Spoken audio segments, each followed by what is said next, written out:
we were in the hallway upstairs beside the door, but a super small hallway. It's an old building, not a lot of space to go. So she comes out, we're right there. There's no backing away in the stairs.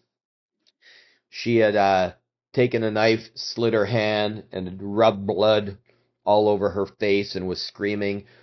You are listening to the Go Earn Your Salt podcast, brought to you by Salt Electrolytes. On this podcast, your host, Riley Rogers, explores the stories of people who get after it, get things done, and earn their salt.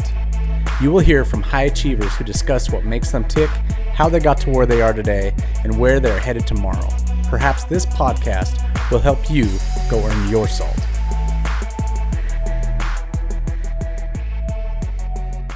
Today we have Steve Hiscoe. He is Ari, who was on a previous episode, is a friend in common here. So that's how Steve and I met. Steve is a high-level Japanese jiu-jitsu instructor and school owner, and he's got some really cool things to say about building business and delegation and systemizing, and that's what really prompted this discussion. Is I wanted to hear from Steve and pick his brain here a little bit for all you guys to hear. So Steve, welcome to the show, my friend. Thanks, Riley. Thanks for having me. Yeah.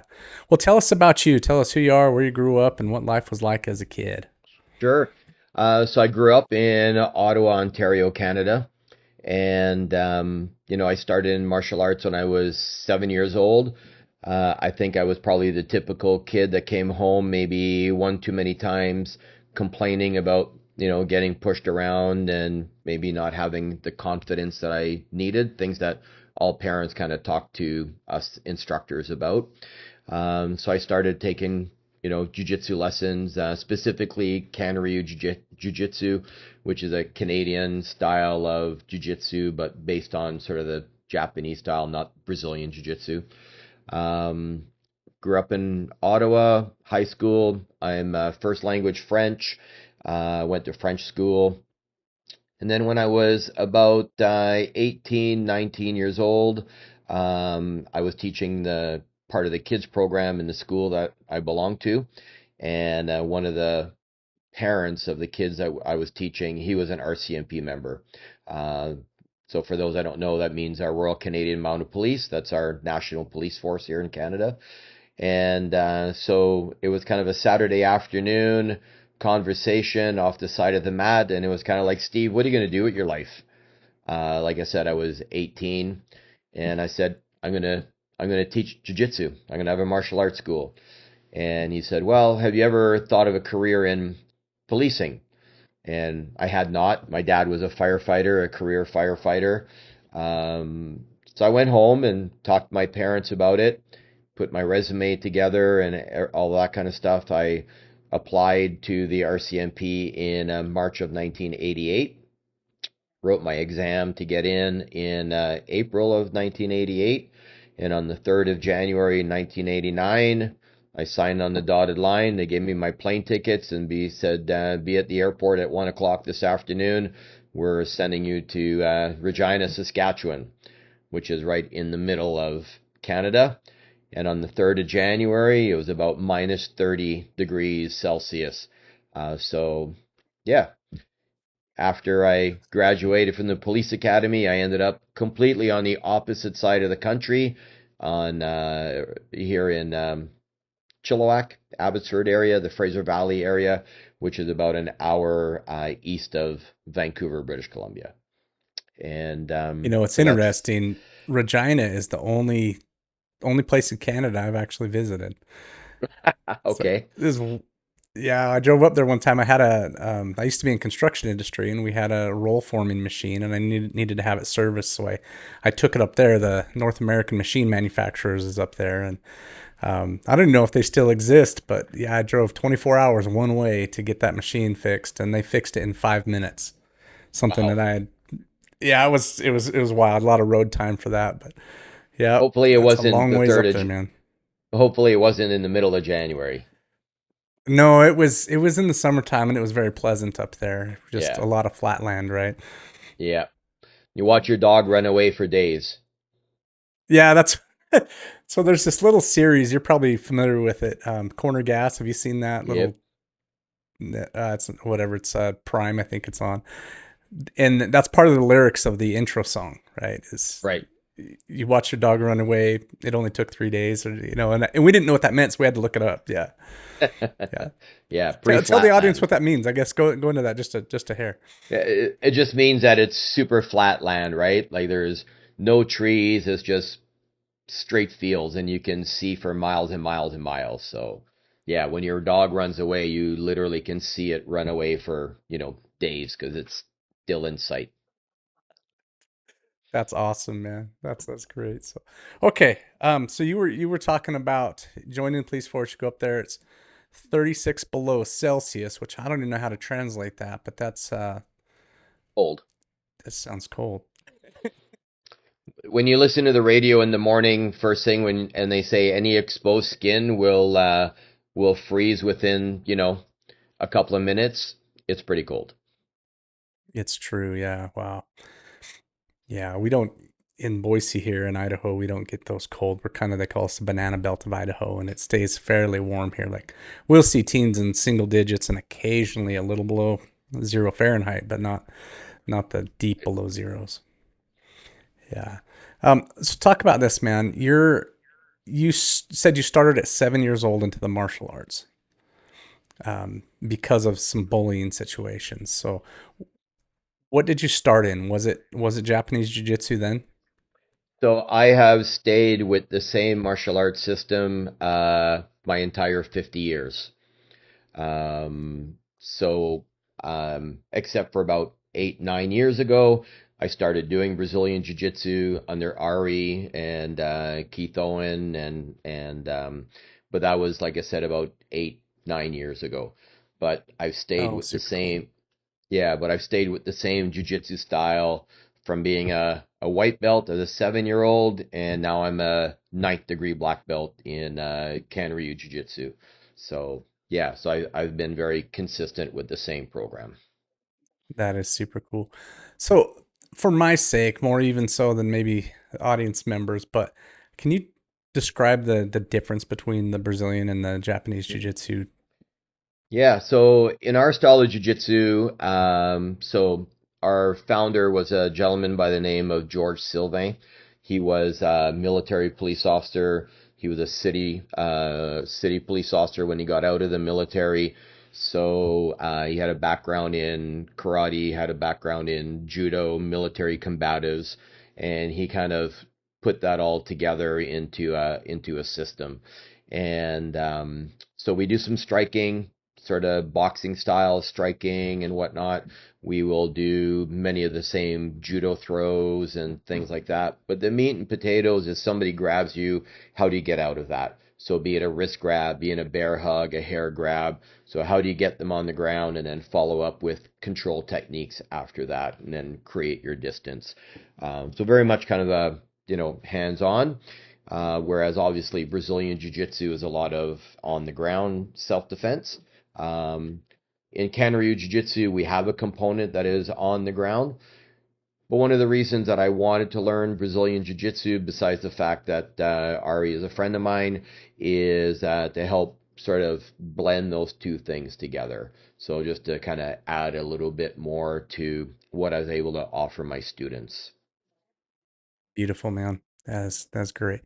Yeah, that helps me. I've been kind of questioned. I know a guy here in Boise that is he's a I don't know if he ever made black belt. I think he almost got there, but he was in the Japanese jiu-jitsu world. But I've never got to really sit down and talk to him about it and figure out, what the real difference was. So. If you go into that great thing called YouTube and just type in Hiscoe Jiu-Jitsu in there, we've got a channel and you can see some of our Can-Ryu Oh, Jiu-Jitsu on cool. there and stuff. So Nice. We'll make sure and tag that below. So, I think you probably sent that to me in your bio, didn't you? I could have, yeah. Good, good. If not, I'll make sure and get all that info. Um, okay. So, at what point in this journey did you decide to make this your business? Back in 1992. So when I first came to British Columbia, there was no, or at least in the area that I was at, any Japanese jiu-jitsu. Wasn't a lot of jiu-jitsu at all, Brazilian or Japanese, back in the, like I said, the early 90s. And so I joined a karate club, a Shotokan karate club. Funny story is I went, as I was working as a police officer, I went to somebody who'd been involved in a car accident with a motorcycle and didn't think anything of it. A few days later, I was going through the newspaper and there was a listing for the Abbotsford Karate Club. And the guy that was riding the motorcycle in the accident I attended was listed as the contact name for the karate club.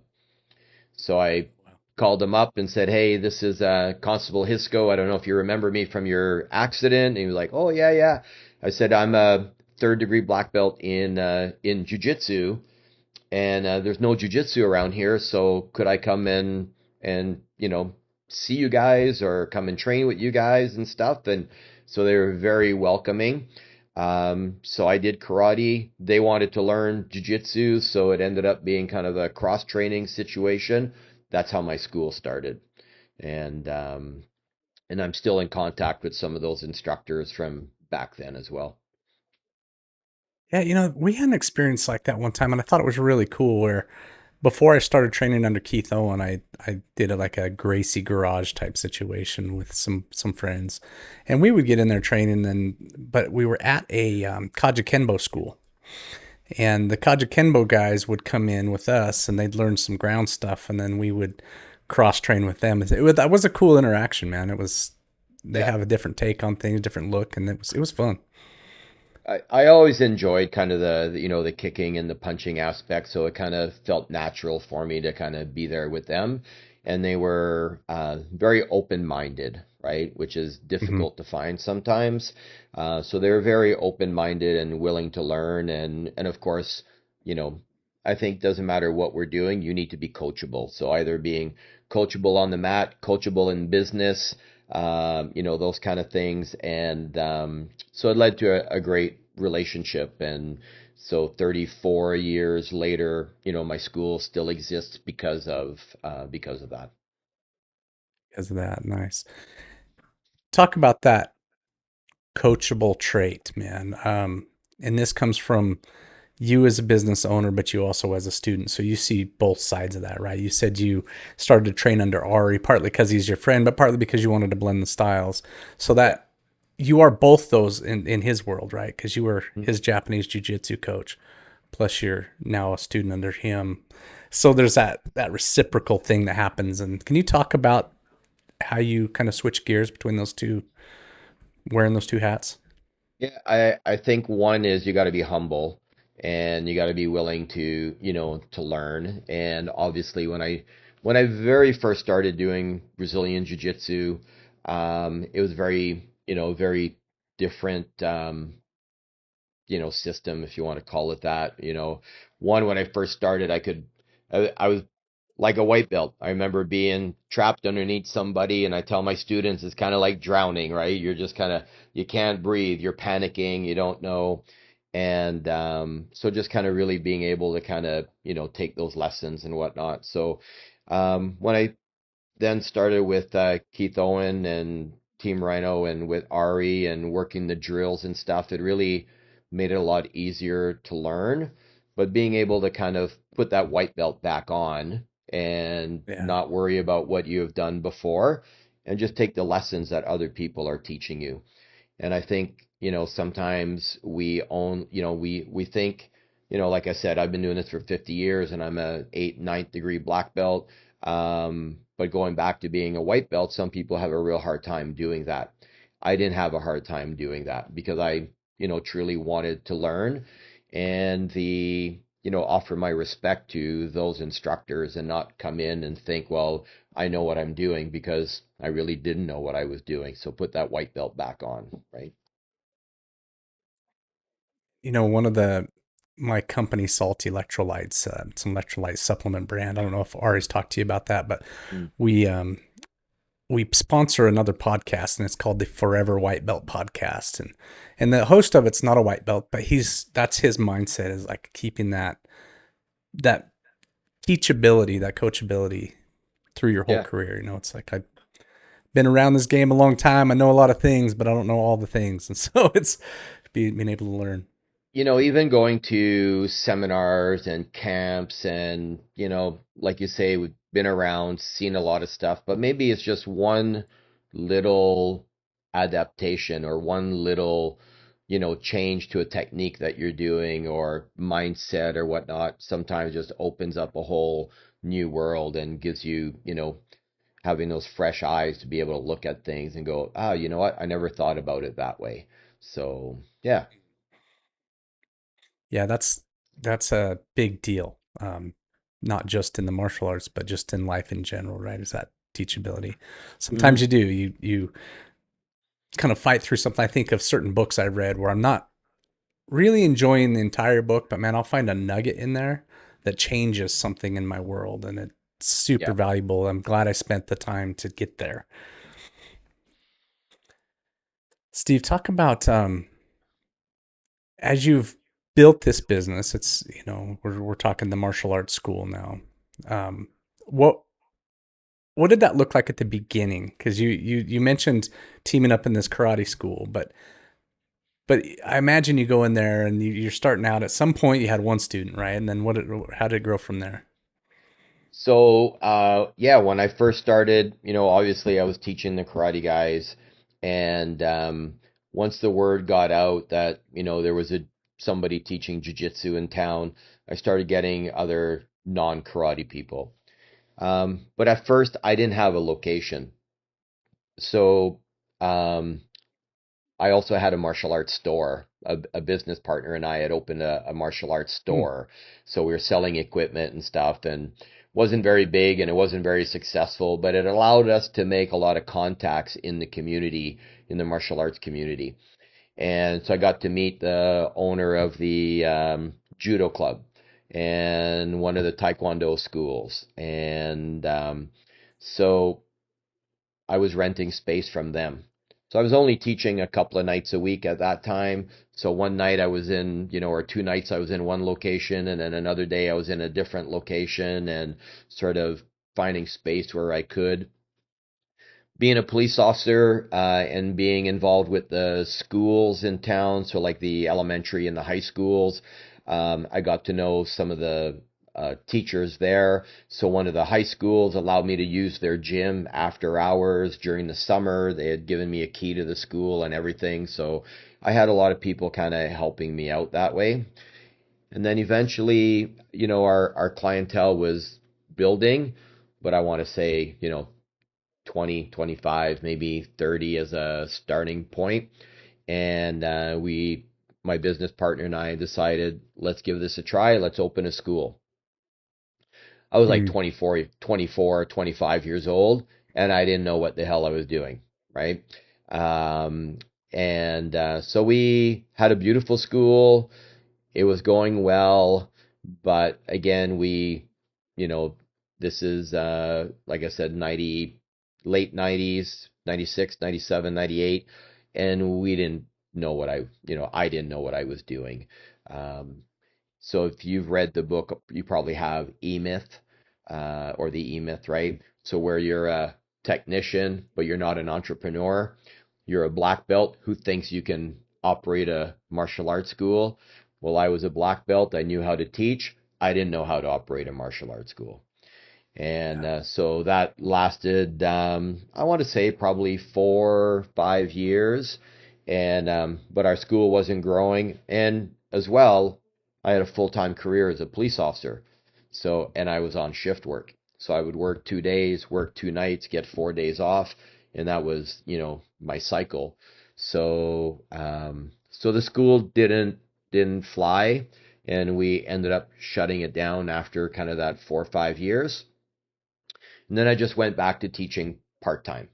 So one of my students had a detached garage that he had matted, so I was using that location.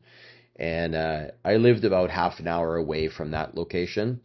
And then I had kids with my wife, and now we had, responsibilities at home.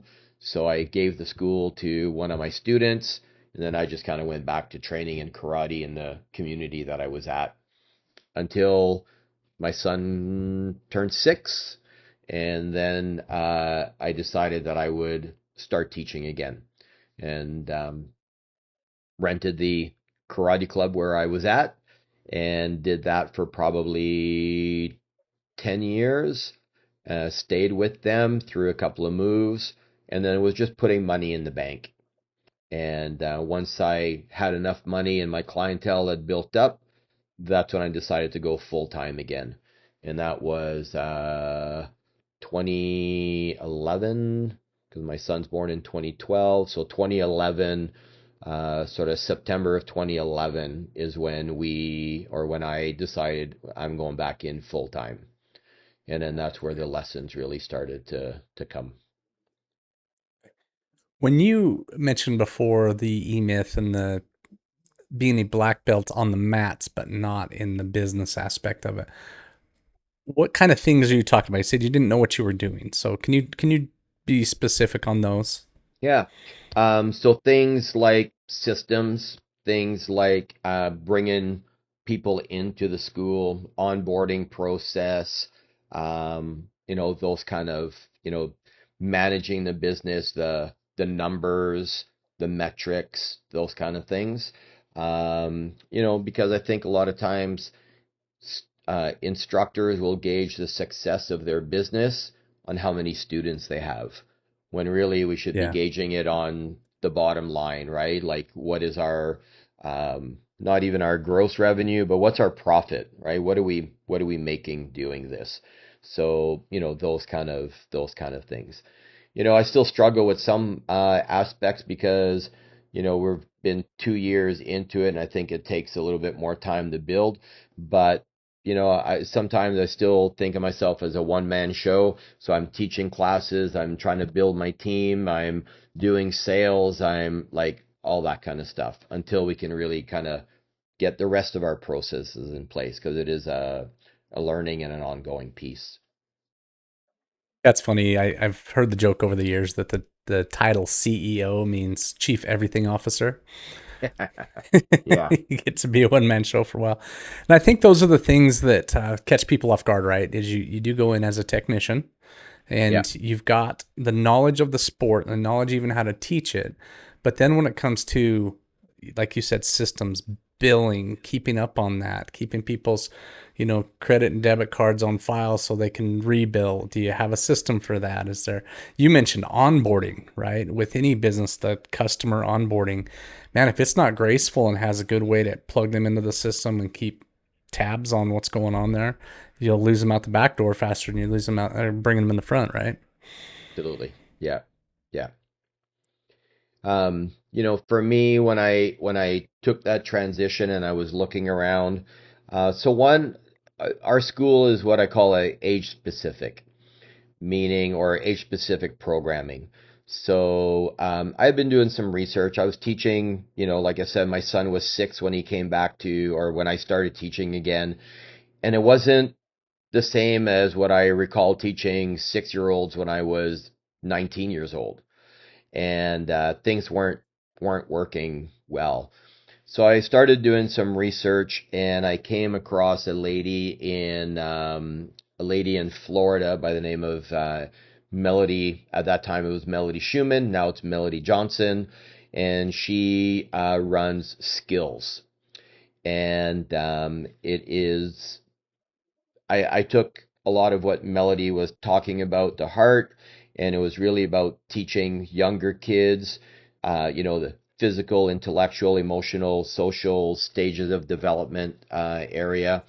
And when kids go to school, you don't put grade 1 and grade 4 kids in the same class, right? Physically, intellectually, emotionally, socially, they're not at the same stage of life. So we decided, or I decided, that my programs would be based on age categories. So a lot of schools, and it might just be because of time or, you know, whatever other reasons, they put their 7, 8, 9, 10, 11, 12-year-olds together, right? And again, the 7-year-old can't do what a 12-year-old can do. So I decided that my school would be an age specific school. So we have a class for 3 and 4-year-olds. 5 and 6 year olds, 7 to 9 year olds, 10 to 13 year olds, 14 and above, and specifically so that each of those age groups can have a program that is appropriate for where they find themselves at their stage of life. That was the single best decision, programming wise, I ever made, ever. Our school right now is probably at about 300 students. In my 3, 4, and 5, 6 year old category, we have 100 kids. And we start again coming up on the 11th of April. I checked my numbers yesterday, and I think we're at about 110 kids registered in those two age groups together. Our 7 to 9 year old, we have been sold out. There's no space on the mat for any more. We're over 100 kids in that program as well. Our 10 to Wow. 13 is full. We have space. Our adults are probably our least busy class, but the adult intermediate program probably has 30 people in it because they all graduated from the 10 to 13-year-old program, and now they're all teenagers, and so now they're in that group. But if Oh, cool. people are listening, that was the single best decision I ever made, and taking those lessons from Melody Johnson and the skills program, really took it to another level. That's pretty cool that because you're quite a few years into this when you learn that, right? It's Yeah. I think sometimes people go into a business and they have this kind of idea in their head that we're going to do it this way. But then after some time, you really get a better feel for what the business needs, right? What you talked about dividing by age group was a big deal for you, but there's a lot of things. I remember I own a company that's mobile oil changes, right? And we take trucks out to the job sites and we change oil out there on site. It's a good business, but it took me a while to figure out what my customer really was. I was 2 years into it before had really narrowed it down to that place. Where it's like, no, these are the people who benefit the most from what I do. Here's how I'm going to speak to them, and this other group of people, I'm just going to have to tell them no because they don't really fit. And that's I think sometimes a hard pill to swallow when you got to tell people no, right? Business owners, I want to talk to you for a second. Do you have a retail space inside your location? If so, I want you to think about something. Your customers are buying electrolytes. You know that, right? The problem is they're not buying them from you. Well, Salt Electrolytes can help fix that with their wholesale program. They can bring these sales to you in-house so that your customers get the electrolytes they love from the company they love, you. All you have to do is head over to goearnyoursalt.com and scroll to the bottom of the page and click Apply for Wholesale. Do it now before you forget. I know your type, I'm one of you. Once again, that's goearnyoursalt.com. The link is at the bottom of the homepage. There will also be a link in the description on this video. And now, my friends, go earn your salt. Yeah, absolutely. Absolutely. And, coming back to being coachable, right? Yeah, I've been doing martial arts and teaching for such a long time, but, taking those black belt blinders off, right? It has to be this way because this is what I want. I want my school to be like this. I had heard people before saying, I'm not teaching kids. I'm only going to teach adults. Yeah. That's not a school that's going to last very long, right? And in my opinion, anyways.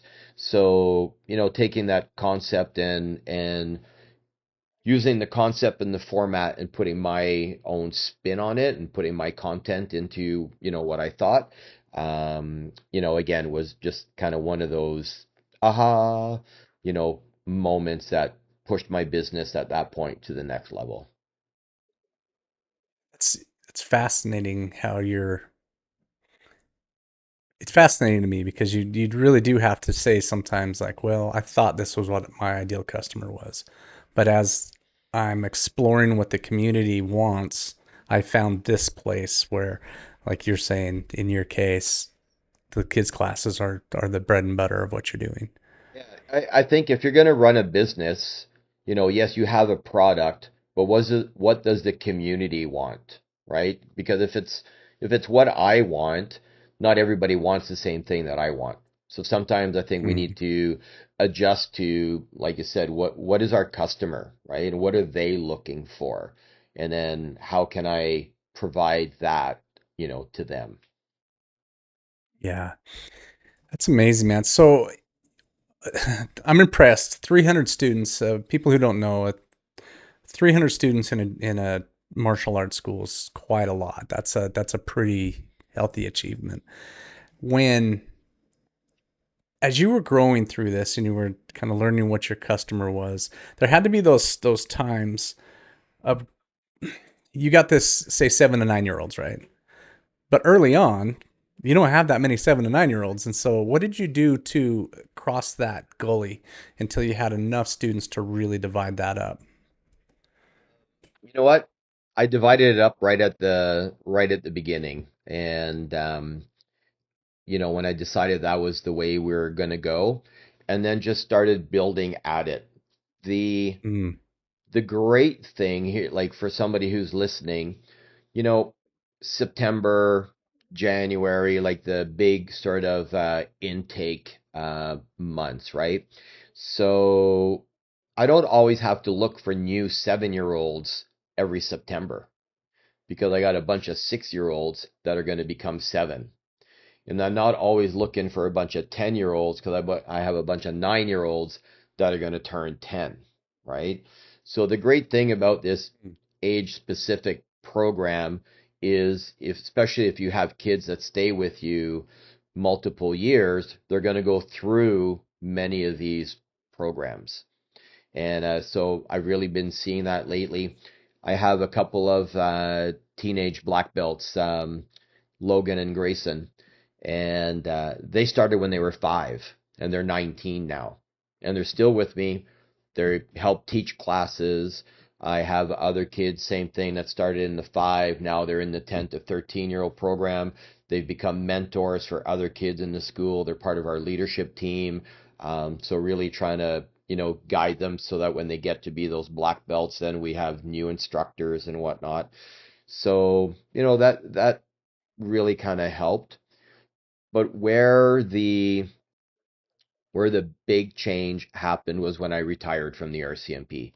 Because when I was working, I was lucky. I had a straight day job for the last 17 years of my career.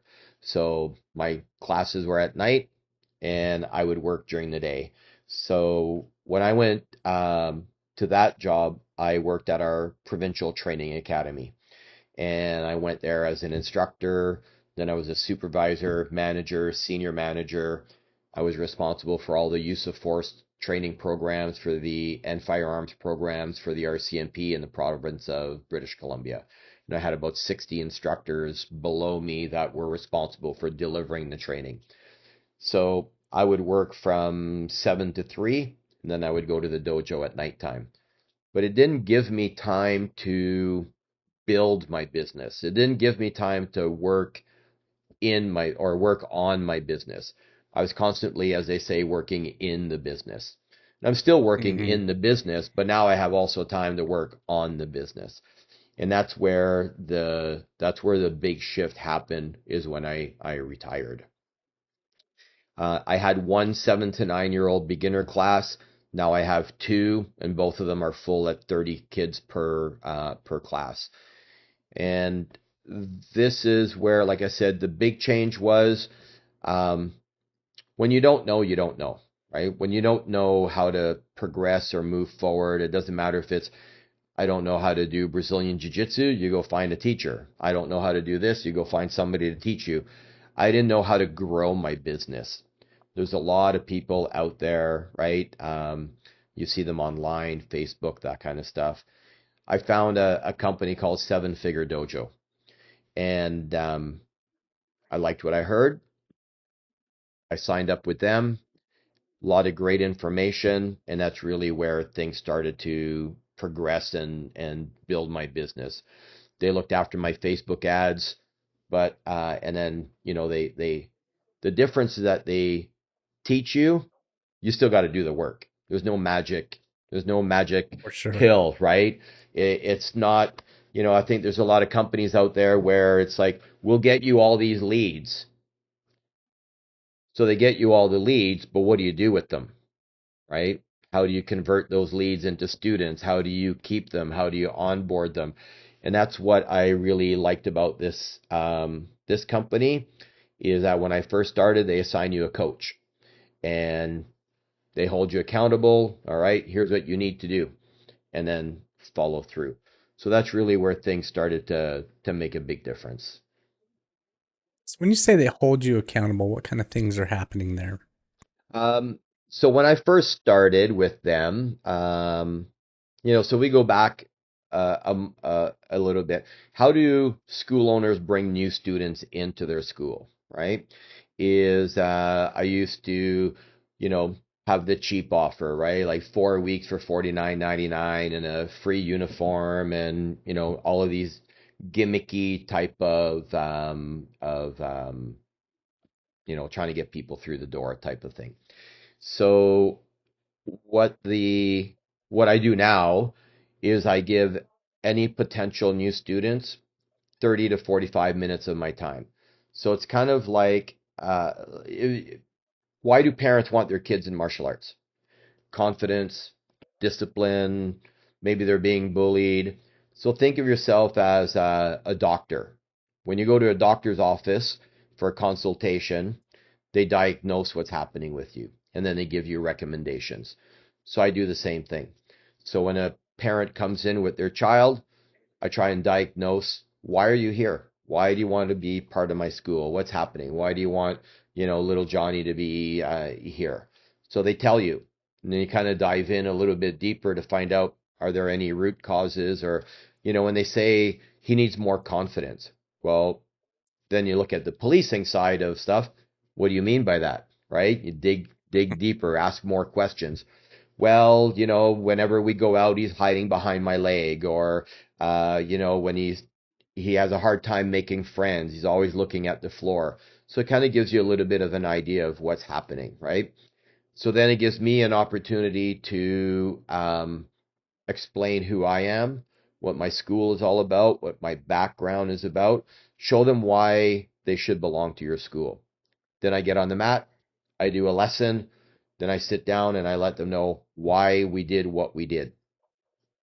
I'm getting to the accountability part. Uh, No, so great. Keep going. Yeah. when we sit down, so let's say it's a 7-year-old, okay? I have pool noodles, I have focus mitts, so I'll get them in their defensive stance. And I say, do you know what this is? Yeah, pool noodle. I whack them on the head and said, did that hurt? No. Good, because I'm going to whack you in the side of the head with it. So we'll do, show them how to block, and then we'll do it. And then I'll ask them, was that pretty easy? Oh, yeah. Should we make it harder? Okay. So now I said, I'll be tricky. You don't know what side it's coming from. So now I'll switch up the sides. Was that pretty easy? Yes. Okay. I'm going to go faster this time. So the example there is that when I sit with the parents, and if we just use that example, it looks like I'm just whacking him and he's putting his hand up, right? But what I tell the parents is that's a focus and concentration exercise. It's a spatial awareness exercise, and it's a reaction time exercise.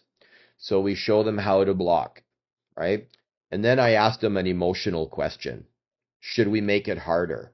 I want to see if the child is willing to accept the challenge without knowing really, what does harder mean? So now I'm going to be tricky. You don't know what side it's coming from. Now we need more focus, more concentration, right? And then when we go faster, now we're looking at reaction time, right?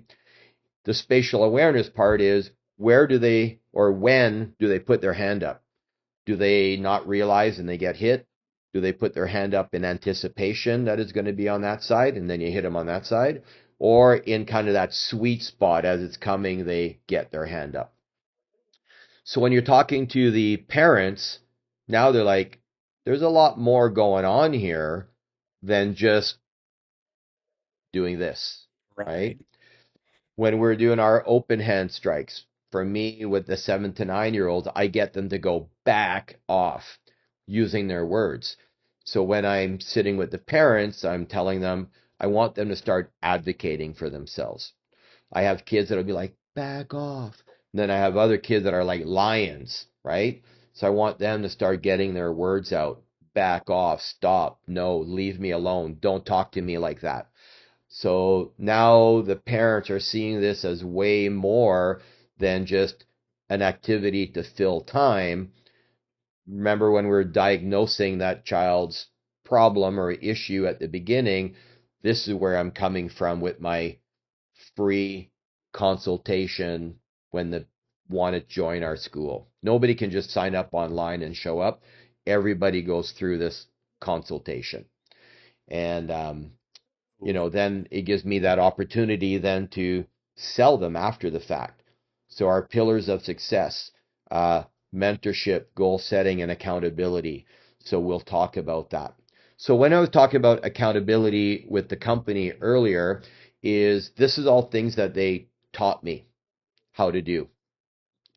Then they wanted me to, you need to do a video of you doing that sales presentation and then send it back to us. So now they can give me feedback on my performance, right? So I had one of my students come in and we role played a whole sort of 30-minute sales presentation type of thing. And then I sent it back to them. And then they were able to kind of give me feedback on those things. If it's about keeping track of your metrics, you know, so when I have kind of my monthly meeting with them, they're always asking, okay, what are your metrics looking like? How many people have you come in? Are you keeping track of this and this and this and this? So for me, that was a big piece, is having somebody kind of holding me accountable when I first started and getting into the habit of working on my business. You've gone over quite a lot there, which is, again, down to a system, down to this.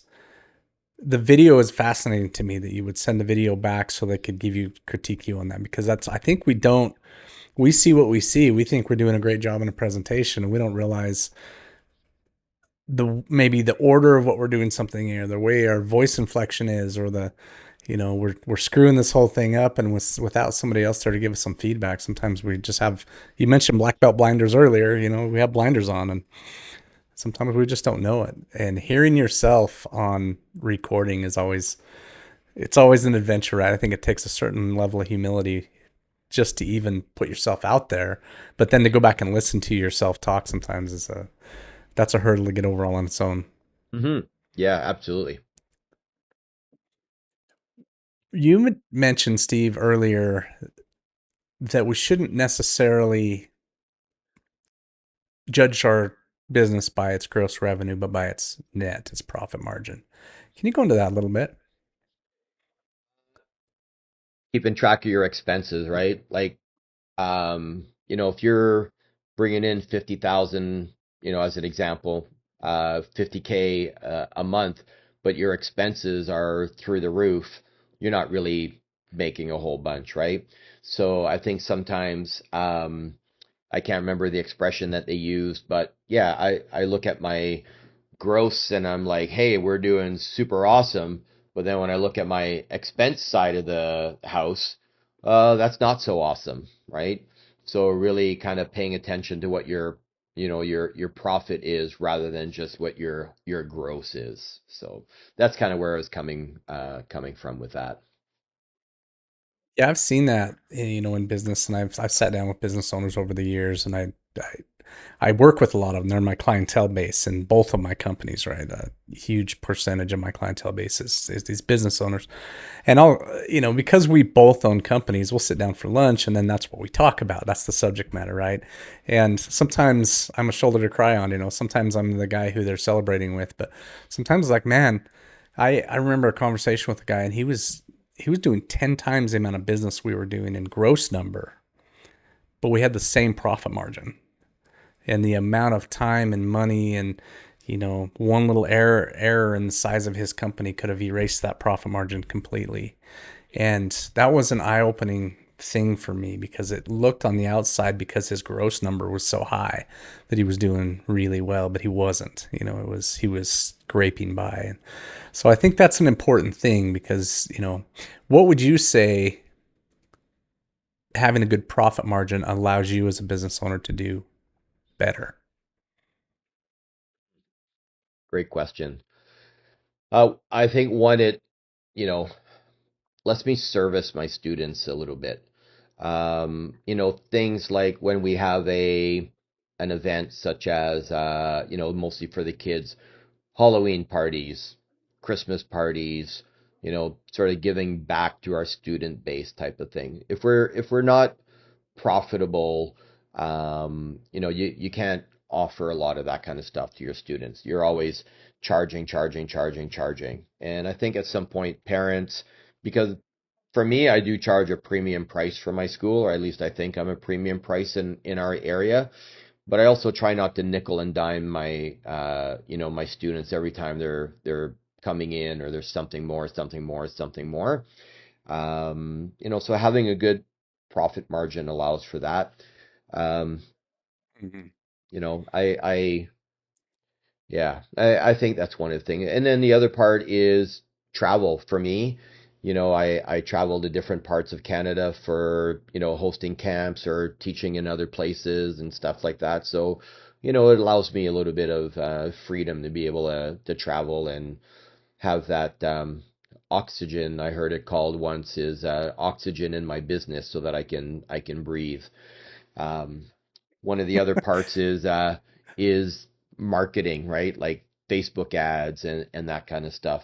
And that was a whole other piece that I got from working with Seven Figure Dojo, was even just my pricing structure, or moving from membership based to program based.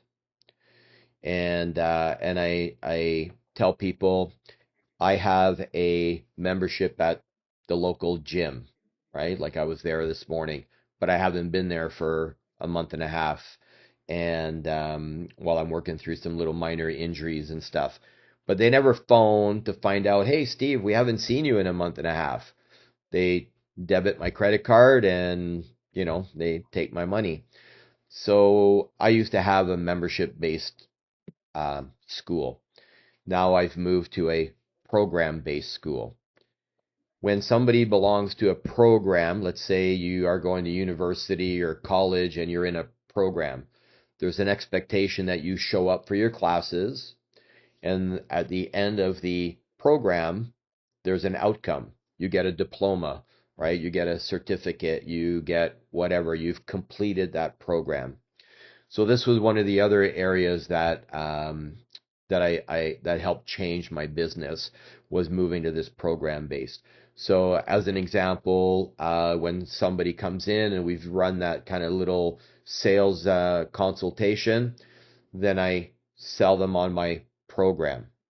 And my program, we just call it a foundation program. That's the white to yellow belt program, and it's 4 months. Um, So the expectation is that at the end of that 4 months, they're going to have a test and they're going to be a yellow belt if they pass the test, but they got to make their classes. The pricing structure on the membership side, so when somebody used to come in, they would say, well, how much is it? And I would say it's $170 a month. Great. So now that's out the window. So now I have two different options. One is a paid in full option, one is a monthly option. So you can pay for the 4 months up front, or you can have a down payment and then three monthly payments, and that will get you to the end of your 4 months. The My revenue when I started doing that went this way, because now I was getting an influx of money right on the first payment, which then helped me be able to fund my marketing and Facebook ads and whatever other marketing strategies I have going on to get those leads in the door. Whereas before, and then I was explaining this to one of my school owner colleagues not too long ago, who had registered, let's say, 10 people. So if you take those 10 people at your membership rate per month, it's going to add up to this. But if you take those 10 people and they pay in full or even in partial, but in full for that 4 months, here's what your revenue is going to be, right? So that made a huge difference in my business model as well. Yeah. That's an interesting thing. So if you, just out of curiosity, have a student who's going through the 4-month program, say from white to yellow, and they're just not putting in the work, right? What happens there? What's your Conversation. protocol? We'll have a conversation with the parents, right? And in a conversation with the child and whatnot. And when they get to the end of the 4 months, they're not going to test. We're going to keep working with them until they're ready to, to go through, right? And for me, it doesn't happen very often. I tell parents, look, I'm a firm instructor. When it's time to be on the mat, it's time to work. And it doesn't matter if you're 7 or 10 or 70, it's time to work when we're on the mat. And if we work hard, then we'll have fun. But one has to come before the other. The other piece that, running a school like this, you have to be professional in every aspect, right? So the other part that when we're talking about being firm on the mat and whatnot is what sets our school apart from a lot of schools is we run a lesson plan system. Kind of like, so again, when I'm talking to the parents and we're talking about goal setting, so one of the things that sets us apart is we run a lesson plan system, which means that kind of like going to school, we're not going to wing it, right? When your child comes into Yeah. class, we know exactly what we're teaching that night, and we know exactly what drills we're going to do. And then we know what we're doing the next day, and we know what drills we're going to do. So everything is laid out for that 45-minute class that they're going to have. Because one of the comments that I get from many parents who have either been in other schools or who are shopping around is that a lot of schools are not organized. And when they go to watch, it's mass chaos on the mat. And everybody is running around and, there's no structure. So for Hmm. me, that's one thing, especially from the policing background and working at the police academy. You don't get up in front of the class to teach unless you have a lesson plan. And so that is another area that's really taken us, above where all the other, schools in our area are, is having that structure. So when people come in, the kids come in, they bow, they get on the mat, they know where they're going to sit. When we start class, we know exactly what we're going to be doing. And then when I talk to the parents, we need to do that so we keep them on track, because in 4 months they have a test. And if Yes. we're not covering everything, they won't know what they need to know for their test. And that's our fault, right? Because if the teacher hasn't taught it, the student hasn't learned it. So we need to make sure that we are teaching what we need them to learn. That's a good quote, man. The teacher hasn't taught it, the student hasn't learned it. That's it's Yeah. funny, seems so obvious, but yet so easy to Or overlook, you right? can or you can flip it around. If the student doesn't know it, it's because we didn't teach it, right? Yeah. For sure. For sure. Steve, with delegation. So as in any business, there's a time it takes for a person to become proficient in that skill, whatever it happens to be, before they can start to replicate and teach others that skill, right? So whether you're a welder or a plumber, we have, plumbing electricians, we have this journeyman term, right? But that's what that represents, is the education, the time it takes to become good at something. What's the time frame like in your world before you can take a student and make them an instructor? 10,000 hours is a steep mountain to climb to become a master, especially when the task at hand puts a relentless demand on your body. There is nothing casual about this sport. It's all in, all effort, all focus. It takes a lot from you, but the reward is unmatched. Mastery of oneself, an acute understanding of your weaknesses with an explosive sense of your strengths. Being able to complete the climb to mastery requires the proper nutrition. This is why it's important to take in a potent blend of electrolytes that is in tune with your output and brings strength to your goals. This potent blend is only found in Salt Electrolytes.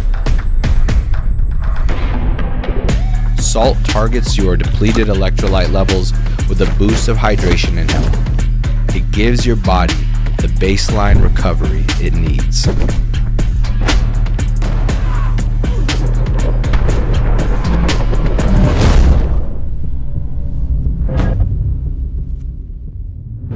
Yeah, so typically I don't have like full-blown instructors unless they're at least black belts.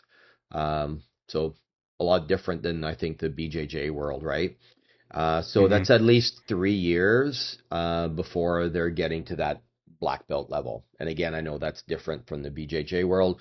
Um, so I do have some guys, girls that are teaching classes and they're black belts, but we also start them within kind of that 10 to 13-year old once they get to that intermediate. So probably 12, 13 years old in our mentorship program. So we call it our elite program.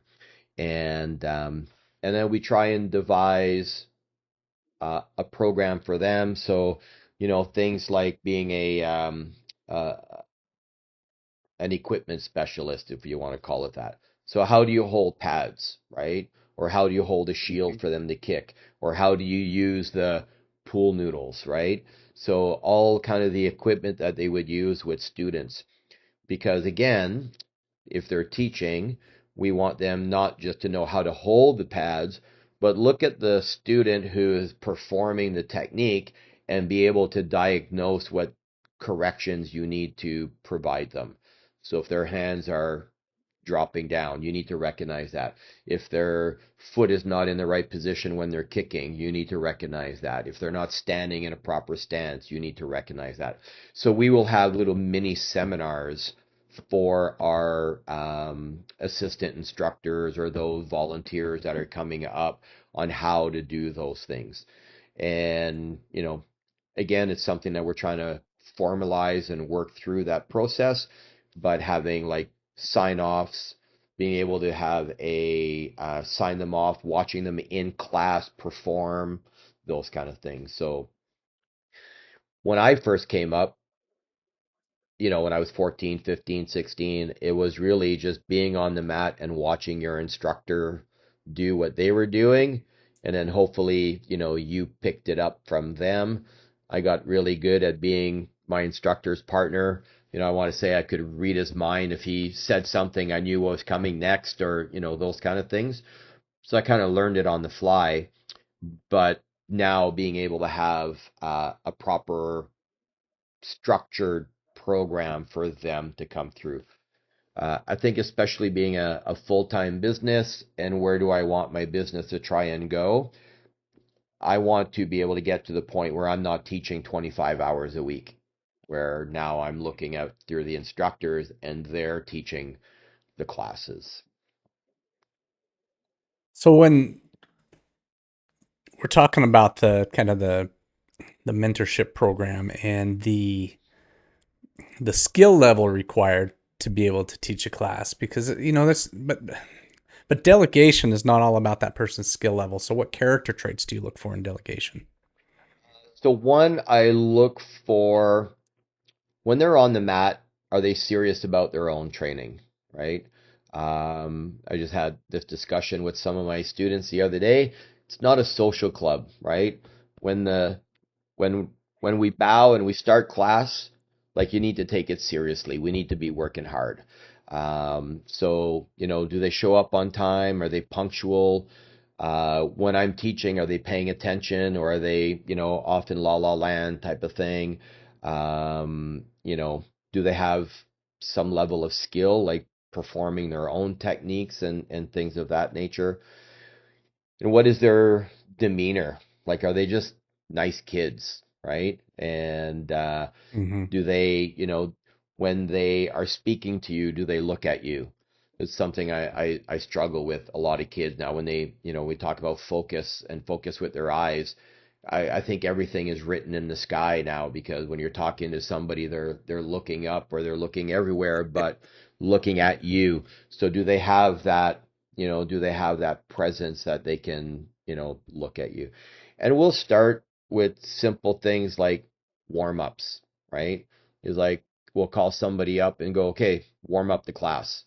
So they've been there 2, 3 years. They should know how to, run a warm up, or at least know what exercises to do or to warm up, rather than getting up there and going, what am I going to do? Right? You've been doing warm ups for 2 years, but you're on that side. Now you're on this side. So kind of looking at that maturity level a little bit.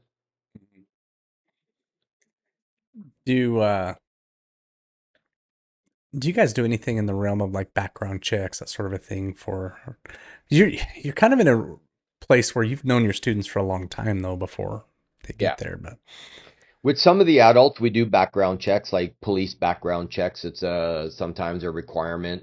If I'm going to go teach at a community center, they're going to they want a background check or a police background check type of thing. I don't do a ton of it. Like with my teenagers, I don't ask them to go in to the police station, but my other adult instructor who helps me with the kids program, he's gone through a police record check and whatnot. So yeah. Yeah, I think that's a thing to that, different businesses have different needs, right? When you're working directly with kids, especially, that becomes pretty necessary, right? yeah. Um, as the owner and the leader, when you come upon this thing where you have to cast a vision for your crew, what kind of things are important there, do you think, to motivate the other instructors and the students for that matter?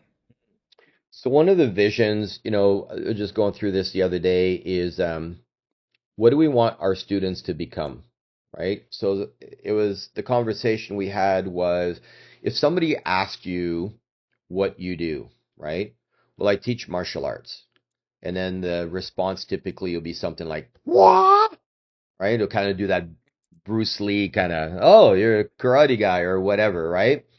Yeah. And the vision that I have, like, what do I want my students to become? What do I help them become? I help them become confident. I help them build character and leadership. And sorry, I'm blanking on my last one.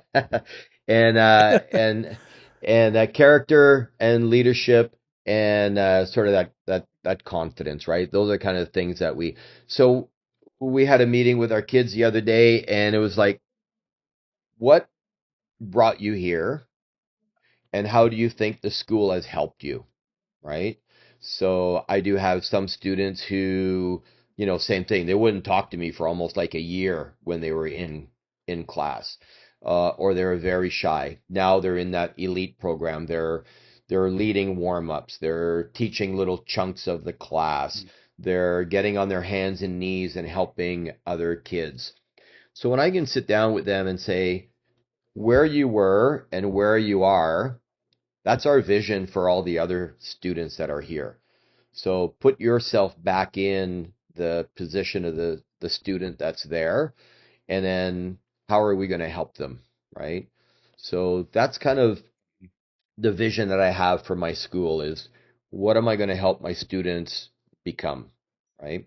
And then, like you said, casting that vision is just letting them see, look, when you come in, Mackenzie, Grayson, Rayla, whoever the student is, when you first came in, and I recall, like, you were like so shy, and if anybody looked at you, you wouldn't do your techniques or whatnot. And now look at you.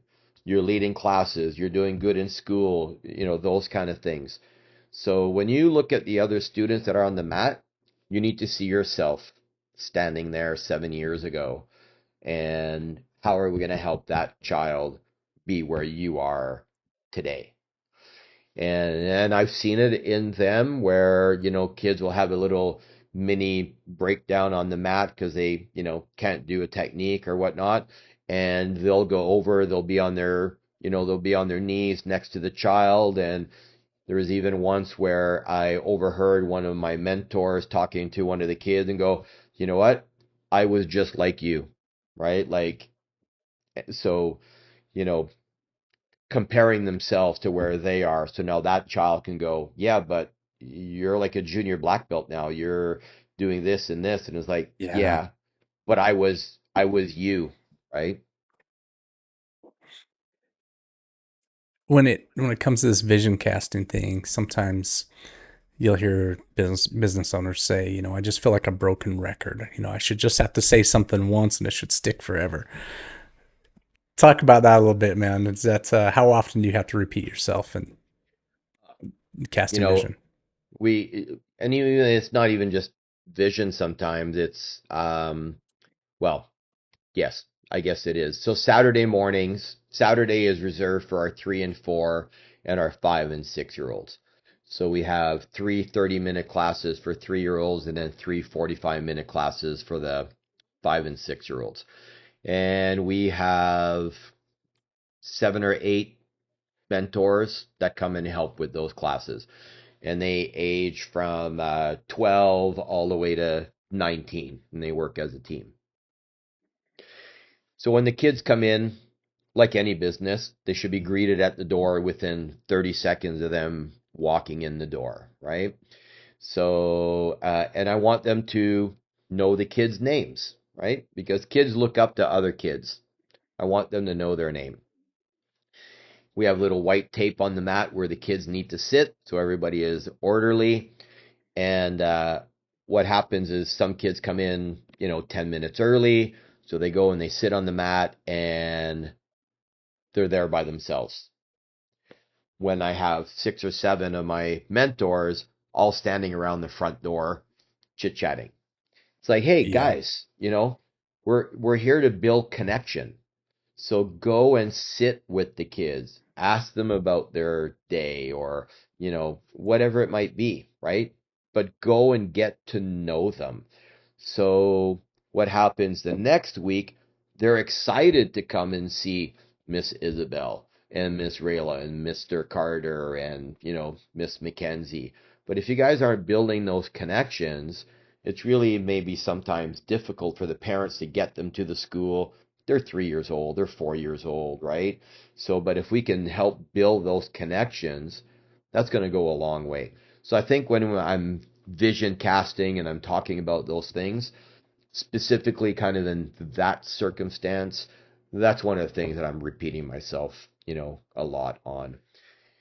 And remembering that they're 14 years old, they're 15 years old, right? They maybe don't see it in the same way, but trying to get them to see that, right? Trying to get them to see that, hey, if you're doing a great job doing this, there's other opportunities coming up, right? You move up to being an assistant instructor or give you more responsibility, but we got to start you know, with the basics. That's interesting because you've got students you're teaching a martial art to, but you've also got students who you're raising up with a business mentality and teaching them how to interact in that level. That's going to carry on the rest of their lives, right? And so this training goes farther than just, hey, I'm teaching you how to punch somebody in the face. I'm also teaching you how to run a Yeah. business yourself, right? So going back to that, helping them be the best versions that of themselves that they can be, right? And that's really where we're trying to get them to be. And like yesterday, I got an email from a parent who her son's been with us since 2022, and like discipline and responsibility. Training at the dojo has instilled a sense of discipline in him. He takes his practice seriously, manages his time effectively. He's more responsible with his chores at home. You know, confidence. Easton has become more confident in trying new activities, speaking up in group settings. The newfound confidence has encouraged him to take on leadership roles in his school projects. So, and that's kind of one of the things that we want the parents to understand is what we're doing at the dojo is not a dojo thing. It's a life thing, right? It's not just an activity. I want them to be the best version of themselves in and out of the school. So yeah, Yeah. There's something else that's kind of popping up here that I don't know how to articulate this well. Your customer is the kiddos, but it's not the kiddos, it's the parents, right? It's this the person you're selling is the parents. yeah. The person you're trying to make an impression on through the kiddo is the parents, right? But it's easy to lose focus of that sometimes, right? Is of who's the person there that you pour it into these kids, you're growing them into better people, into more confident people. But the one you're really trying to impress is the parents, right? In hindsight. So how do you They, they're the ones with the wallet, because right? that's what I'm saying is not exactly accurate. You are trying to impress the kid too. So but it's who's the Well, actual person there that is the yeah, decision maker, and we've got to make sure to include them. exactly, right? So yeah, when we do the one-on-one, like I'm selling to the parent, I'm not selling to the child, right? Is I want them to see this is what the this is what training here is going to help your child become, right? It's kind of hard when I tell them, look, those two boys on the wall, they started when they were 5 years old. They're 19. They're teaching classes. They're in university. They're working. They're amazing. The parents that we have want their kids to be like them, right? Or to be like Miss McKenzie or Mr. Carter, like the other mentors type of thing. And that's why we start with 4 months because it's so hard to see farther down the road. But once they sort of get in and they see that, but you're absolutely right. You got to sell to the decision maker, which is the parent. But here's one of the kind of the tricky parts when I'm doing the one-on-one is that I think parents have lost I use it this way. I say to the parents, if I can be honest for a minute, right? I think the tail is wagging the dog right now. So you've come in and you're telling me that your child struggles with confidence or focus or discipline or whatever it may be. So when we've done everything and they say something like, well, I'll ask them if it's something they want to do, right?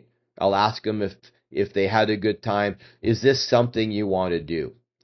So my next response to them is, if you don't do this, so if you recall when we first started talking, you said that little Johnny had no confidence, or he lacked confidence, or lacked discipline, or he was anxious and he wasn't able to do all of these things. So if you don't do this, what are you going to do to help him? How's he going to become confident? How's he going to become less anxious, right? So if you're saying that you're going to ask him if he wants to do that, it's kind of like going to the doctor's office and you say, my child has this condition, right? And the doctor goes, yep, we've diagnosed it and this is what the issue is.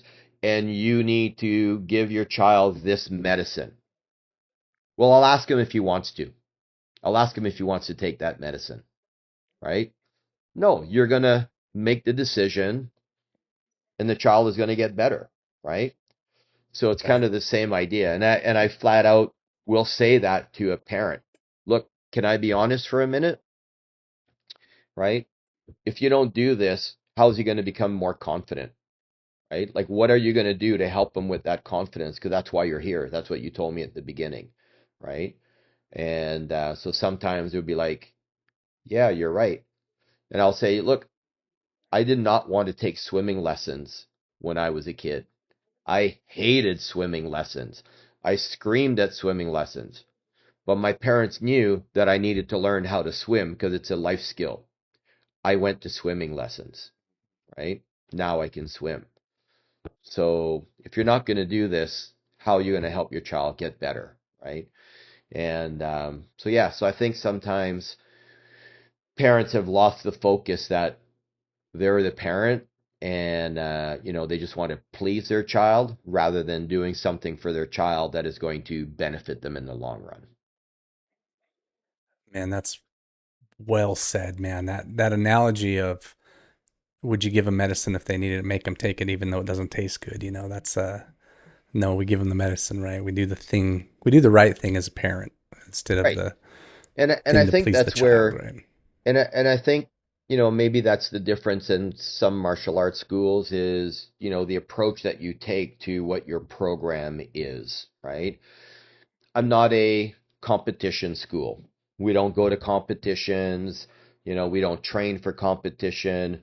If you want to think, I guess maybe a little bit more character development, self-defense based, those kind of things. So that's that's my lane, right? And being able to know my lane and being able to kind of do that for my students. So for other schools, maybe it is just an activity to fill time and, maybe they don't talk about the benefits that training in martial arts, maybe they don't talk as much about the benefits. Whereas for me, yeah, when parents come in, I want them to know what the benefits are because it's had great benefit on my own personal life. Hmm. Steve, when you deal with conflict in your business, when you've got an instructor who's being a turkey or a student that's just dragging their feet and or being a cancer in the school, talk about that a bit. How do you handle that? I've been lucky. We haven't had very many of those situations. But we'll have a little sit down face to face and, let them know that that behavior isn't tolerated, or appropriate because, a lot of people maybe haven't grown up in a martial arts school or they don't know the etiquette of being in a school or we have co-ed classes. Excuse me. Maybe they don't know and sometimes it's just an education piece. So being able to kind of sit down with them and say, look, this is what I've noticed. It's not tolerated. You know, if it continues, then one, it's my school. So I can terminate, I can make a decision not to train you anymore and not to have you as a student in my school. So, this behavior needs to change type of thing. I haven't had very many conflict with parents. I can't think of in the last 15 years in this location that I'm in now where I've had kind of that, a conflict with a parent about how their child's been treated or, anything like that. Um, so it That's doesn't impressive. happen. Yeah, it doesn't happen very often, but I think being able to kind of, have kind of that difficult conversation, bring them into the office, maybe have another instructor there, so it's not a he said, she said type of thing, but there's, more than one person there and being able to kind of just have that polite but firm conversation with them. So, I think what you just said about having the hard conversation, be willing to do that, right? And you described it as you're taking that one person who's the offender aside and having the conversation with them, not making some company-wide policy to address this one person. I think right. that's a mistake when people do that. All right, you sweaty buggers. That liquid dripping off your forehead and down your back contains minerals that are critical for high performance. If you don't put those minerals back, you're not going to perform well. This is where Salt Electrolytes comes in. Salt contains 6 electrolyte minerals plus a touch of iodine to help you replenish after a hard workout. Salt is the only electrolyte supplement to pair every mineral with its counterpart, giving you the most robust mineral profile on the market, period. Head over to goearnyoursalt.com today to get some for yourself. Use the code GOEARNYOURSALT to get 15% off your first order. And now, my friends, go earn your salt.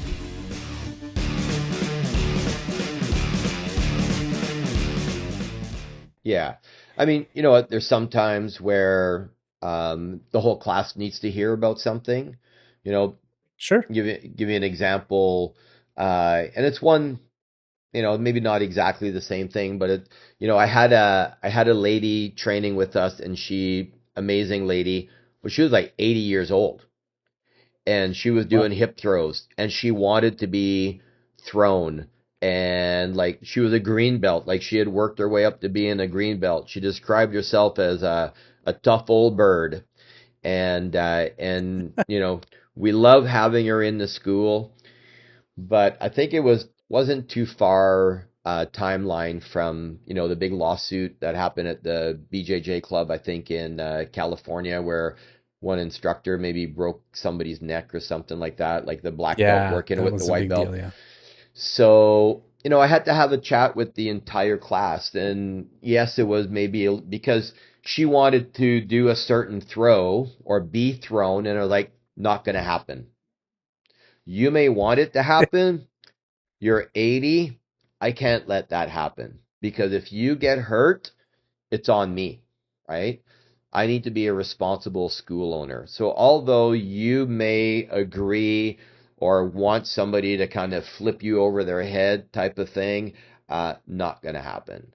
And, so I had that conversation with the entire class, especially the advanced belts, because sometimes the advanced belts need to work with somebody lower, right? And getting them to understand that, look, you need to train at the level of the person that you're helping. So yes, you may know how to do this kind of throw. They don't know how to land from that kind of throw. So somebody could be seriously hurt. So that was kind of like a, conversation with everybody. And unfortunately, my 80-year-old student kind of went, yeah, I get it. And then she ended up quitting not too long after that because she, Man. didn't want to put anybody in a bad position type of thing. But I still see her. She comes into the dojo with cookies and stuff every once in a while if we're having an event. She sent me an email the other day. She says, I wear my Hiscoe Jiu-Jitsu t-shirt with pride when I go to the seniors home for my activities and stuff like that. And they're like, Jiu-Jitsu? You did Jiu-Jitsu? I did Jiu-Jitsu, right? And she was like 80 when It's she cool, man. stopped. So, yeah. That's amazing. That's I mean, kudos to her for even starting a Oh martial yeah. art, around that age. And then Yeah, that's like but 77, yeah. yeah, I can just picture some 19-year-old kid with poor judgment throwing her, and it's what a mess that could have been. Yeah. Yeah. Oh my gosh. Well, she said, Coach. she Right. she told me to. Oh my gosh, Steve. Let's switch gears here. Go into some lighter questions, and we'll kind of start to bring this to a conclusion. But we got a little time here. When you hear this is called the Go in Your Salt podcast. It says here on my shirt. What comes to mind when you hear that phrase, go in your salt? I think when I read it, and was kind of thinking about it, to me it's kind of like, you got to go make things happen for yourself, right? That's my interpretation. I don't know if that's what it is, Riley, but for me it's kind of like you got to go make things happen for yourself. So it's not just gonna materialize and be there. And when I was talking about, my business earlier and signing up with Seven Figure Dojo and, you know, them kind of giving me the information to make my school sort of more profitable, I still got to do the work at the end of the day, right? I see a lot of Facebook ads where they're like, we can get you leads, we can do this, we can do that. But at the end of the day, you got to go convert them. You got to put your information together. You got to sell them. You need to put your program together. You need to figure out what your community wants from you, not sometimes what you want to give to your community, right? It's kind of like, um, so to me, that's kind of what it meant to me is like go out and get it. And so over the last couple of years, that's kind of what I've tried to do. I have some, school owner friends who they teach their classes, they work in the business, but they don't work on the business. When I retired, I was working 16 hours a day, like being at work and then going to the dojo at night. When I retired, I think that went down by maybe a couple of hours because I I was still, because now you got to work on your business. So I'd be at the dojo at 10 o'clock in the morning on the phone calling the leads that came in overnight. And that whole process, that's a whole other sort of, thing that I learned from them. But, being on the phone at 10 o'clock in the morning and making, 10 phone calls for the leads that came in, and then booking appointments, and then being on the mat at 1 o'clock in the afternoon, and, doing an appointment type of thing. So, um, it's the right thing to do to build the business and look after your sales and that kind of stuff, but you got to go out and make it happen. For sure, man. Gosh, good stuff, Steve. Steve, outside of your business, what's your favorite pastime? Good question. I don't think I have one. Uh, I would golf, but I haven't been on the golf course in, you know, 2, 3 years. I try and go to the gym in the morning, just, for my body and my brain type of thing. Winter is a bad season for me, especially here in British Columbia. It's rainy, it's gray. I haven't been anywhere warm this year. Not a lot of vitamin D. So trying to hit the gym to stay mentally strong and physical as well. I'm 57. I'm still active. I got little, arthritis here and there. So just trying to, keep my body moving because I got, people to teach and be a role model for other people, right? But I can't really Yeah. say that I have a whole bunch of other pastimes. Really, if I'm reading about business. If I'm doing something like this morning before we came on, I was on Chat GPT, and I have like a little caricature of my son when he was 7 or 8, kind of in a martial arts pose, and he had blonde hair down to his waist until he was about 11 years old. So it's got big flowing hair. So I kind of punched that in there, and I was like, what would this look like an anime character? So like, oh, okay, that's pretty cool. So this morning I started working as like, it was funny because like, this is a great idea. Nobody is doing this, da da da da, da, but is creating a anime graphic novel book Hmm. based on the dojo, and kind of like an instructional one at the same time, right? So it's like, we're learning this block, we're learning this kick, we're learning this hold escape, we're learning a bear hug, but putting it into an anime story. So that's what I was kind of doing this morning, is goofing off with different things like Oh, that. that's kind of fun, man. That'd So be a yeah, so we'll see where it yeah. goes. And it's kind of, the first 4 months, that's what it's based on. Somebody comes in, here's your foundation program, book number one. This is what you're doing. So, anyways. That's cool as heck. Yeah, that's really cool. What who's your favorite band of all time? Well, I'm a Billy Idol guy. Love Billy Idol. Especially, when I was in high school, my locker was kind of like a Billy Idol shrine in there. Went to see him in concert. Still love his music. I was on the rower at the gym this morning. That's what I was listening to. So, yeah, I think that's kind of one of my favorite. That's cool, man. That's cool. I was never too much of a fan until he did that. Was it the what was it called? The Wedding Planner? Was Yeah, that the one Wedding he was on where Singer or he something. Yeah, Wedding Singer? Yeah. Yeah, yeah. And his role in that movie was great, man. I kind of became a fan after I was like, it seems like a cool dude. yeah, he still sounds great. Um, yeah. Steve, what's something quirky about you that people don't know? Hmm. That people don't know. Man, I don't know. I like Uh, this is one. Toast with butter and ketchup. That's quirky. Okay. Toast Yep. with butter and ketchup. So if I'm at a restaurant having breakfast and I got a piece of toast left over, I'll put ketchup on it. And then yeah, yeah. That's basically tomato jam, right? Kind of. I was at a restaurant with one of my young black belts. We were traveling for a camp, and I did it, and he was like, "What are you doing?" I'm like, having ketchup on my toast. So he tried it and he was like, "Oh my God, that's disgusting." But anyways, I like it. That's a perfect one, man. That is a perfect one. Uh, Steve, what's the scariest moment of your life?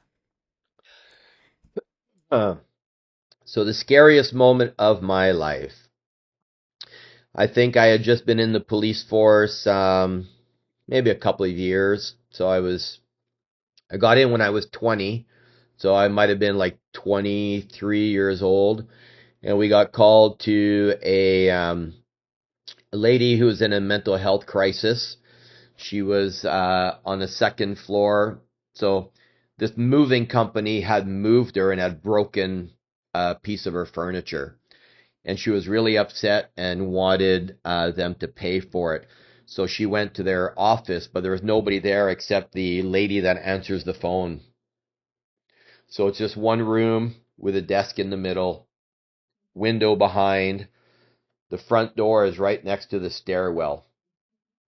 And so the lady, the receptionist, manages to get out of there, but the woman in crisis is still in that room.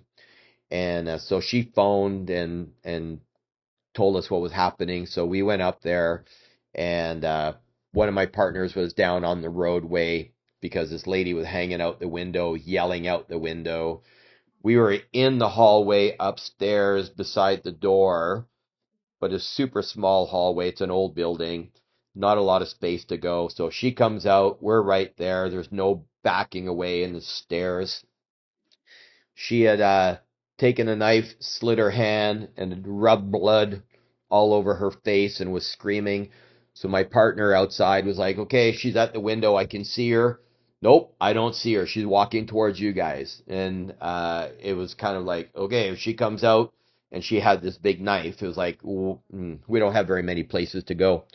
So that was kind of scary, but it ended like this. She was at the window. We went in. There was this big oak desk, and it was almost like superhuman strength. Like I grabbed one side, my partner grabbed the other side, and just kind of in that moment, it's like the desk just floated out of the way. So we walk up to her, we've got, our gun out and stuff, and I just reached over, grabbed her by the hand, and that was it. It just kind of super anticlimactic ending, and it was just kind of like she just melted, right? So it's kind of like super high anxiety and stress and yeah, being shit scared to yeah, it just ended that way. That was kind of probably when I kind of think back on my career because I've been and seen and done all sorts of stuff, but that's kind of the one that really kind of stands out because it was so early in my service. Those first ones, right? You get a little Yeah, season to it over the years, but yeah. what Steve, what is the best advice you've ever received? I think it just comes back to being coachable, right? Is being coachable. When I was at the police, actually, it's maybe even a little bit better than that. When I was at the police academy, I was in a position where I was in charge of a team, and I was acting in the lead role. And they decided that rather than the HR process. So rather than putting the job out for promotion, where I would be able to apply for that promotion, they brought somebody from outside into the job. So they actually brought two people in. So now I didn't have a position within that unit anymore. And I let everybody know how PO'd I was about that, right? Because I had gone to the police academy to help start this program. I'd been in the program, I'd been running the program for 10 months, and then all of a sudden, my immediate supervisor retired, the next guy up the line retired, the next guy up. So I had nobody, I want to say, looking after my back. So when the new guy came in, um, I was very upset when the new commanding officer of the academy came in. I knew him, so I went and saw him, and I was like, this is, I told him how upset I was. And he looked at me and he said, if you want to continue down this road of being bitter, we'll transfer you and find you somewhere else to go work. If you are done being bitter, we got work to do. And that's where my career went from being like this to being this way. Because I went into a research and development role. I got to work on some major projects. I worked on national use of force projects.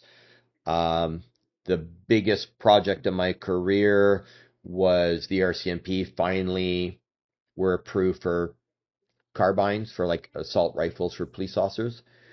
And so I managed to be trained and be an instructor. And so my role at the police academy was to figure out how are we going to deliver this training to 5,000 people in British Columbia. So that was my job, not to develop the training, but develop the process of how we're going to train everybody. So I got to, influence that. I got to select a team of guys to get it started. So that was, and for that role and that project, I received the highest award that the RCMP gives to its officers as far as a community service award.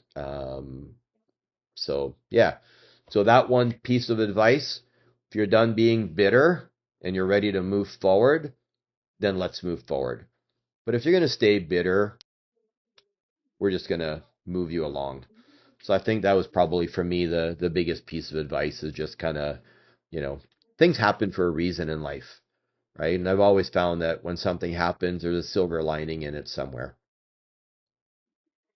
Oh, dude, that's clip worthy. I'm writing that one down. That's the idea of a silver lining, man. There is always a silver lining to stuff, right? It may Yeah, not be exactly how you saw it, how you planned it out, how you thought it was going to go, but there's always something to learn. I talked to a guy yesterday and he was discouraged because he's starting out in the jiu-jitsu world, and he came to class the other night and just got smashed by another guy. And he walks out of there and his ego's hurt, right? And he's going, man, I was just a sucky night. I kind of hated it. And I'm like, hey, listen, man, you're new at this. The guy you grappled with is not new at this. He's been doing it for 5 or 6 years, and you need to be able to take every learning experience you've got. And he says, well, if my only learning experience was that I suck at jujitsu, then I guess that's what I take from it. And I said, there you go, man. I've had that experience 1,000 times over the years. It's sometimes that's what we learn. Is like we got more to learn. absolutely. Absolutely. Sometimes you're the hammer and sometimes you're the nail. Yeah. Yeah. Steve, what's an item on your bucket list, something that you'd like to do before it's all over? Uh, you know what? I have Facebook friends all around the world, and one of the spots I'd love to go is Australia. I'm friends with the president of the Australian Jiu-Jitsu Association. They're a Japanese Jiu-Jitsu group down there. I think it'd be amazing to go down to their national camp and visit Australia and that kind of stuff. Um, I don't know. For me, it's all sort of, martial art related and those kind of things. But I think that would be a pretty cool experience to go down there and see what a different part of the world is doing as far as martial arts related. And yeah, Yeah, New Zealand's high on my list, right? I'd love to. I'm a fly fisherman. I'd love to go down there. There's some so legendary rivers down there. Be so cool. So, Steve, you mentioned reading before. What's your favorite book of all time? Uh, you know what? I like reading John Maxwell books, like leadership books and that kind of stuff. So, if there's a new one, I always like picking up those kind of things. That would be kind of my favorite author. There's one actually I was fortunate enough to be quoted in one of his books. I think it's called Everybody Communicates, but few connect. And it's kind of like how do you connect with people through communicating. So yeah, I like Maxwell books. They're easy to read, but they're very insightful. Um, but like I don't read a lot of nonfiction or yeah, or fiction, I should say. Sort of thing. Um, what's next for you, man? Where are you going from here? Next, I think I have a couple of family appointments today. Last week was busy. We had 25 family appointments for new students. We registered 18 new students in March. But this coming May, I'm off to Ontario. We have the Canadian Jiu-Jitsu Union event happening in Ottawa that I'm hosting with some instructors and schools that are in that area. So that's the next piece. Where in the social media world can you be found? So I am on Facebook, just Steve Hiscoe. I'm on YouTube, Hiscoe Jiu-Jitsu, Instagram at Sensei Hiscoe, and yeah, those are the spots. Awesome, man. Awesome. Well, Steve, it's been a pleasure having you here, man. I love the business insight, just the wisdom you've given us here today. It's fun to see, sometimes I have to be real careful because I'm such a jiu-jitsu nerd that I could just talk about that, right, in this podcast. But that's not what this podcast is about. And so getting to see a martial artist with the accolades that you have talk about the business side of what that looks like helps other people relate, that are, again, in that high achiever business owner category, that, man, there's a lot of things in common with the plumbers that listen to this or the painters that listen to this. It's business is business, and we have a lot of things that are in common, and it's been just awesome to hear you really expand on that, man. Thank you. Thanks, Riley. Look, I got so much more to learn as I go through this, and I'm just at the beginning of running this, but I appreciate the time that you gave me to kind of share and get some thoughts out there. So yeah, thank you so much. Well, as always, my friend, go earn your salt. Hey, you've just finished up this episode, and I want to know, are you or someone you know a getting after it, go earn your salt type of person? If so, message me directly on Instagram at the Go Earn Your Salt podcast, and perhaps we can have you on the show. Also, if you like this content, leave us a review, subscribe, and share with your friends. And perhaps this podcast can help you and them go earn your salt.